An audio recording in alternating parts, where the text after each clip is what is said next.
Oke, halo semuanya. Assalamualaikum warahmatullahi wabarakatuh. Pada video kali ini kita akan membahas mengenai strategi pembalikan. Oke, strategi pembalikan itu menjelaskan tentang konsistensi ya, antara sekumpulan ekspresi logika yang dibuat dari pernyataan-pernyataan. Nah, juga menjelaskan tentang teknik strategi pembalikan yang menyalahkan kesimpulan untuk membuktikan validitas suatu argumen. Lalu untuk menjelaskan juga teknik model yang merupakan salah satu strategi pembalikan untuk memastikan nilai-nilai premis benar yang harus diikuti oleh kesimpulan yang benar. Kemudian konsistensi. Nah, apa itu konsistensi? Konsistensi adalah saya dulu. Tabel kebenaran ya bermanfaat untuk membuktikan validitas ekspresi logika, tetapi memerlukan tabel yang sangat besar untuk menyelesaikan ekspresi logika yang banyak variabelnya. Nah, teman-teman pasti ingat tentang tabel kebenaran ya. Tabel kebenaran yang proporsionalnya adalah 2n, 2 n-nya itu variabel yang dipakai.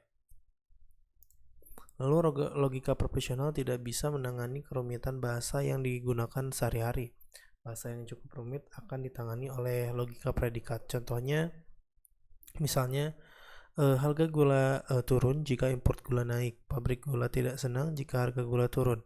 Import gula naik, pabrik gula senang. Nah, pernyataan-pernyataan tersebut di atas disebut konsisten ya, atau satu sama lain jika semuanya bernilai benar. Misalnya yang ini benar, yang ini juga benar ya. Nah, diperhatikan pernyataan di atas bukan argumen, tidak ada kesimpulan yang ditanya dengan demikian ataupun sehingga misalnya. Nggak ada kesimpulan di sini. Jadi ini sekumpulan pertanyaan, pernyataan. Nah, koleksi dari pernyataan disebut konsisten jika pernyataan tersebut secara simultan semuanya bernilai benar. Oke. Nah, konsistensi tadi dapat dibuktikan dengan membuat pernyataan menjadi ekspresi logika dan dibuktikan melalui tabel kebenaran.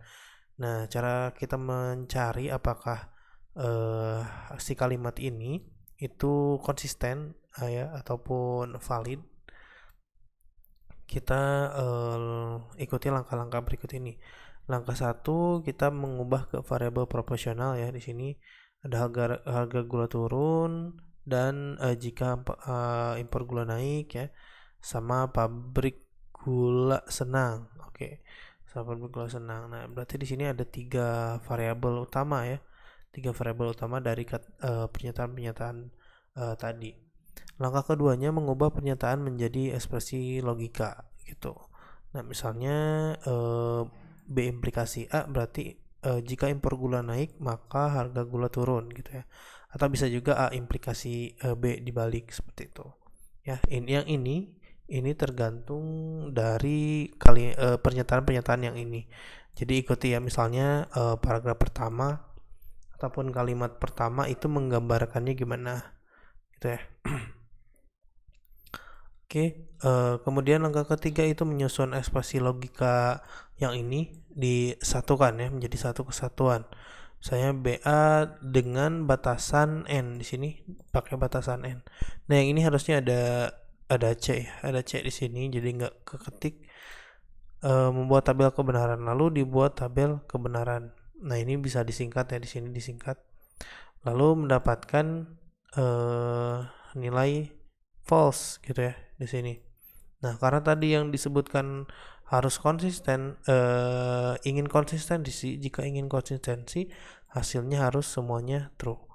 Nah, karena di sini tidak ada satupun yang bernilai true ya pada deretan ini, sehingga juga dipastikan false. Jadi kumpulan pernyataan yang ini itu tidak konsisten gitu ya, seperti itu. Kemudian konsistensi juga dapat diterapkan pada argumen yang premis-premis harus bernilai true dan kesimpulan juga harus bernilai true. Oke, contohnya yang ini jika teman-teman bisa dibaca ya. Kemudian validitas di atas harus dibuktikan dengan tabel kebenaran. Langkah 1, mengubah variabel tadi ya, terus mengubah pernyataan menjadi ekspresi logikanya. Kemudian menyusun ekspresi logika menjadi satu kesatuan atau argumen. Nah, selanjutnya dibuatkan lagi tabel kebenaran seperti ini. Oke Oke, dari sini. Nah, selanjutnya ada yang namanya operasi strategi pembalikan. Jadi strategi pembalikan ini dilakukan dengan cara menyalahkan kesimpulan dari argumen. Bisa pakai negasi ya, di kesimpulannya bisa memberikan nilai false gitu. Nah, pada contoh argumen tentang konser tadi di atas, kesimpulan akan dinegasikan menjadi ini ya. Akan dinegasikan dan juga di sini ditambahkan n. Nah, yang asalnya sebelumnya tanpa ada negasi, oke, tanpa ada negasi, kemudian di sininya implikasi. Nah, kenapa kita harus melakukan strategi pembalikan? Jadi strategi pembalikan ini untuk mengecek apakah kalau misalnya kita dibalik kesimpulannya, apakah itu akan tetap bernilai true ya, apakah akan tetap bernilai false. Nah, ternyata di sini hasil negasi dari kesimpulan dengan premis-premis tidak konsisten atau hasilnya bernilai false gitu ya. Jadi di sini kemungkinan negasi dari kesimpulan bernilai true bersama dengan premis.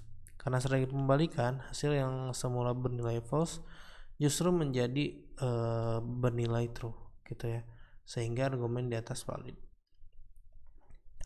Nah, selanjutnya selain apa tadi strategi pembalikan, ada juga yang namanya model dan counter model. Ya, counter model ini jika ada premis dari kesimpulannya bernilai true, bisa dipastikan argumen tersebut valid. Teknik ini disebut model. Sedangkan kebalikannya disebut counter model. Sama seperti tadi ya, strategi pembalikan, tetapi ini diuraikan terlebih dahulu.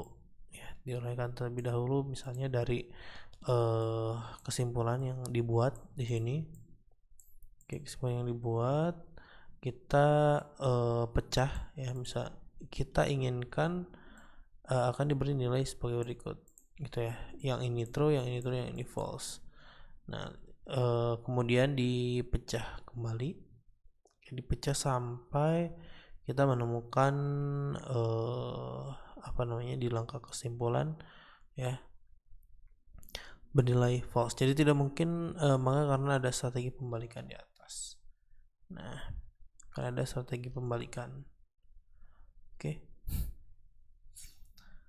Nah, hasilnya tautologi dan membuktikan argumennya valid. Premis-premis yang bernilai true dan kesimpulan true ada pada baris yang ditandai dengan warna merah ya ini. Oke. Oke, itu dia teman-teman untuk sesi ke 11 kita ya. Sesi ke 11 kita. Oke, terima kasih telah menonton video ini. Sampai jumpa di sesi selanjutnya.